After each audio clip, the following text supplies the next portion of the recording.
बोलो जयकारा बोल मेरे श्री गुरु महाराज की जय। श्री सद्गुरुदेव भगवान की जय। गुरुमुखो, भगवान की लीलाएं दिव्य हैं। हम लोगों की प्रत्येक चेष्टा में ममता, अहंकार, आसक्ति, स्वार्थ और अभिमान आदि दोष भरे रहते हैं, किंतु भागवत चरित्र और लीलाएं सब दोषों से सदा रहित होती हैं। उनका अलौकिक व्यवहार जनहित होता है। लीला से ध्यान की परिपक्वता होती है और फिर निज स्वरूप दर्शन से शाश्वत आनंद की दिव्य अनुभूति होती है। गोस्वामी तुलसीदास जी ने श्री रामचरितमानस के बाल कांड में नाम महिमा के अंतर्गत यह दर्शाया है कि जिस समय आर्त भक्त संकट से घबराकर नाम जप करते हैं अथवा अपने इष्ट की आराधना करते हैं तो उनके बड़े से बड़े संकट भी मिट जाते हैं और वे परम सुखी हो जाते हैं। जप ही नामु जन आरत भारी, मिट ही कुछ संकट होई सुखारी। ऐसे अनेकों उदाहरण विद्वान हैं कि जब भी भक्तों पर भीड़ पड़ी, प्रभु ने किसी न किसी रूप में आकर दर्शन दिए और संकट से उबारा। प्रभु ने द्रौपदी की लाज रखी, प्रहलाद की रक्षा की, नरसी को पार उतारा, अजामिल का उद्धार किया और गज को ग्रह के चंगुल से छुड़वाया। अपने परम आराध्य देव श्री सद्गुरु दयाल जी ने भी भक्तों की भावनाओं के अनुरूप विभिन्न रूप धारण करके उनकी रक्षा की।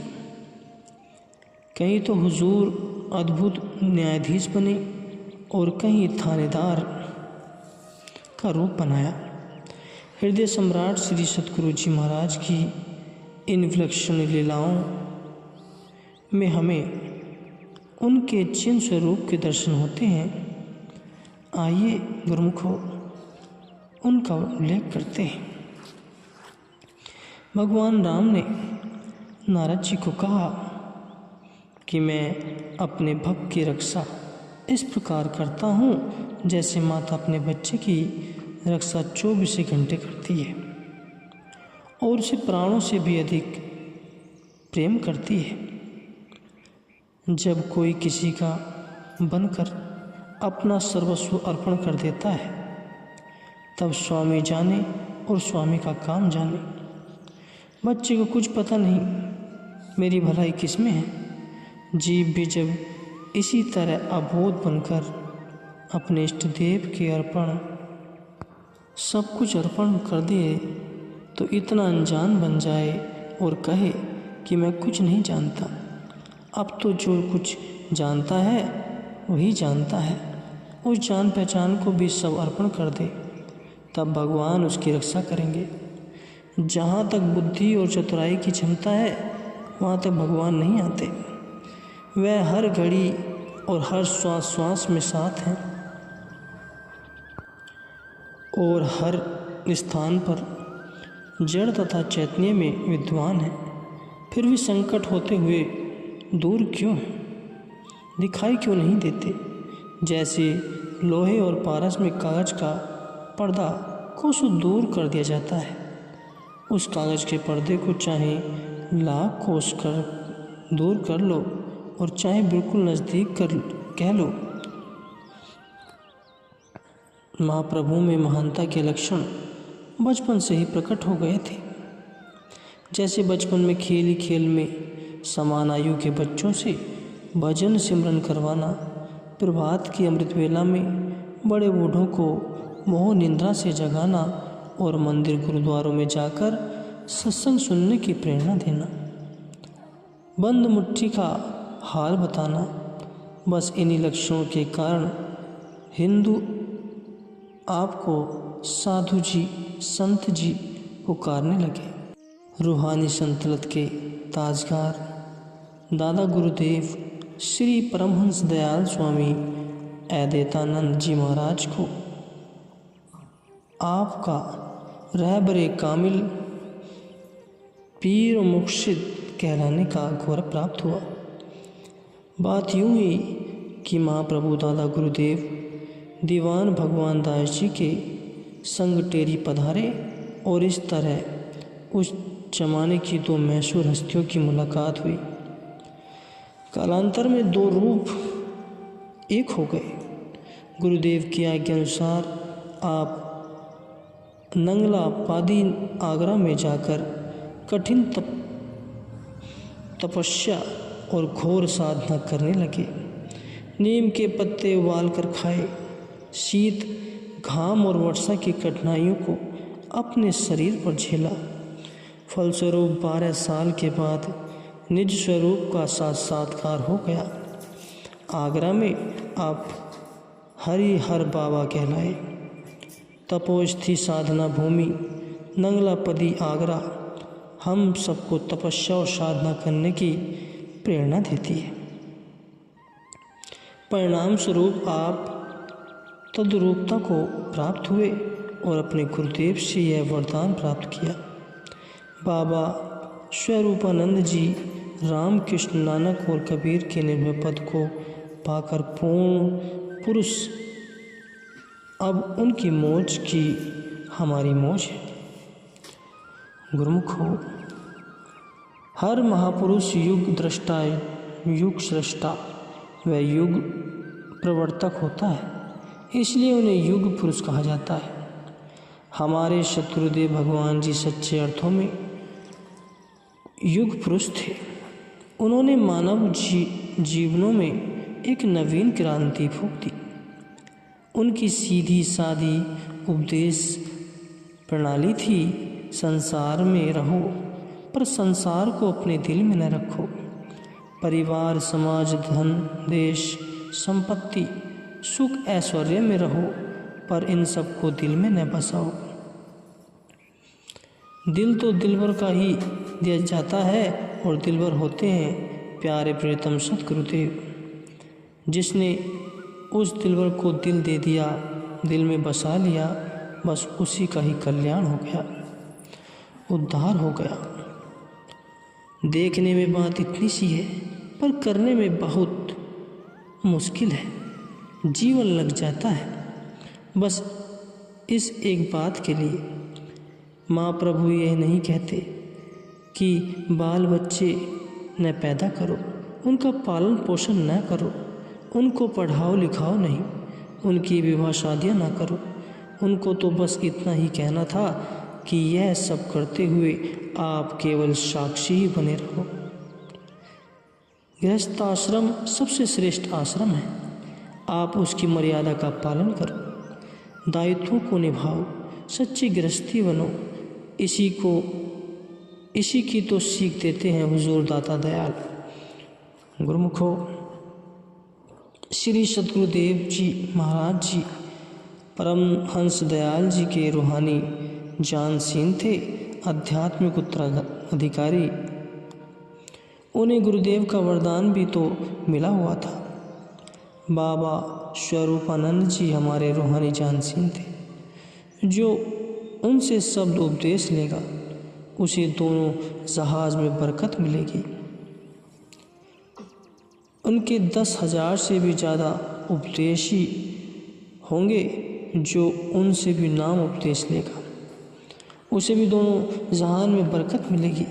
कालांतर में यह वरदान फलीभूत हुआ। महाराज श्री के हजारों ही ग्रस्त शिष्य बने। 1,000 से भी ऊपर जिज्ञासुओं को आपने संन्यास भेष धारण करवाया।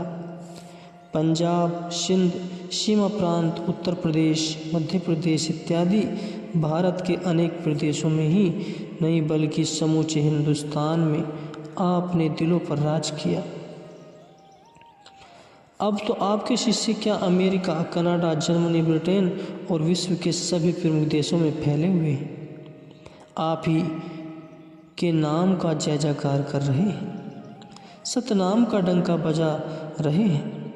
आप द्वारा सत्य स्थापित आश्रमों और कुटियों का सिलसिला इतना लंबा चौड़ा है कि उसे बयान नहीं किया जा सकता। भारत के हर गांव, हर नगर, तहसील, जिले और प्रांत में आश्रम मौजूद हैं। हजारों की संख्या में आपके संन्यास भेषधारी उपदेशक महात्मा में बाइयाँ और सफ़ेद वस्त्रधारी भक्त और भक्तियाँ आपका ही योगागान कर रहे हैं, आप ही की जय जयकार बुला रहे हैं।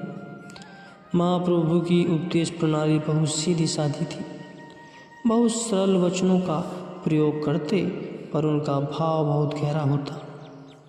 आप सभी धर्म ग्रंथों के सार सिद्धांत को अत्यंत सरल व शुकीन शब्दों में बखान कर दिया करते थे। आप गुरु ग्रंथ साहिब, रामायण और संत भक्तों की वाणियों का ही उदाहरण देते, लंबे चौड़े मंत्र और श्लोक उच्चारण न करते। आपका उपदेश सहयोग का उपदेश था, जिसे गुरु नानक और सतगुरु कबीर द्वारा प्रतिपादित संत मत राधा स्वामी का शूर्त शब्द योग और भगवान कृष्ण का राज योग भी कहा गया है। आप व्यवहारिक ज्ञान की ही दीक्षा देते थे। सहज योग क्या है? पद्मासन या सहज आसन में बैठकर प्राणायाम की क्रिया द्वारा अचपा जाप करना, नेत्र मूंद कर भ्रकुटी मध्य में सहस्त्र दल कमल त्रिकुटी भंवर गुफा शून्य महाशून्य और दशम द्वार में पहुंचाना और फिर ब्रह्मांड देश की सीमा को भी लांघ कर दयाल देश में प्रवेश करना, यह प्रक्रिया कहलाती है सहज समाधि। दोनों कान बंद करके दाहिने कान में नाद को सुनना, अर्थात 10 प्रकार के स्वर अनहद नाद का श्रवण करना। किसी लंबी चौड़ी योगिक क्रियाओं में पढ़ने की जरूरत नहीं होती थी, बस केवल अंदर में सतगुरु का नाम जप और दर्शन पाकर शिष्य का कल्याण हो जाता था। आपने समूचे भारत का भ्रमण किया, तीर्थाटन भी किया और नेपाल, अफगानिस्तान, सिंगलदीप, श्रीलंका तक भी गए। बलोचिस्तान की भी यात्रा की। आपने असंख्य चमत्कार दिखाए, सद्गुरु विलक्षण जीवन लीलाएं की। कहीं तो आप संकल्प शक्ति से ही नदी पार हो गए और कहीं अपने प्रेमियों की मोटर उलटने पर भी रक्षा की। कहीं आपने कहर की बारिश में भी अपने आसन के समीप एक बूंद को न भटकने दिया, तो कहीं सैकड़ों मन मिट्टी के भार तले दबे मजदूरों की रक्षा की। कहीं आपने थानेदार बनकर अपने भक्त की कपास को लूटने से बचाया, तो कहीं अपनी पुरातन आत्मा को यमराज के चंगल से छुड़ाया। चमत्कार तब भी होते थे, चमत्कार आज भी होते हैं और चमत्कार भविष्य में भी होते रहेंगे। महापुरुष जानबूझकर चमत्कार नहीं दिखाते। दादा गुरुदेव जी श्री परमहंस दयाल जी तो कहते हैं, करामात नाम कहर का है, फकीर के लिए शोहरत गारत गिरावट है। फिर चमत्कार किसे कहते हैं? किसी दुखी को देखकर, किसी गरीब को निहार कर, किसी निपुते को दृष्टपात कर कर महापुरुषों के दिल में दया उपजती है, करुण रस का संचार होता है, हृदय द्रव्यभूत हो जाती है। बस यही करुणा, वही दया, वही रहमत चमत्कार का रूप धारण कर लेती है। सच्चे दिल से दुआ निकलती है, दीन दुखियों का दुख हरा जाता है, निपुतों को संतान मिल जाती है, बिगड़े काम संवर जाते हैं। बस यही है महापुरुषों की करामात, गुरुजनों का चमत्कार। ऐसे ही विलक्षण लीलाएं आप तब भी दिखाते थे और अब भी दिखाते हैं और भविष्य में भी दिखाते रहेंगे। नंगली वाले दाता की दर्शन, शब्द व स्पर्श सिद्धि अमोघ थी, जिस पर न्याय कर्म की नज़र भरकर देख लिया उसकी झोली भर दी, दिल को रूहानियत की दौलत से माला माल कर दिया।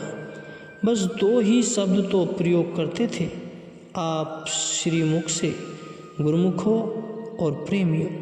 बस यही शब्द बाण चल जाता, अनेकों की समाधि लग जाती, मानो उनके कानों में सिंहनाद संगनाद फूंक दिया, अनहद नाद सुना दिया। आप श्री ने जिसके सिर पर दस्ते नाज रख दिया, भला वह अपने होश हवास कैसे गुम न करता। हमारे हुजूर, हमारे गुरुवर, हमारे रहबर कामिल सद्गुरु दयाल बस इतना सा तो काम कर गए।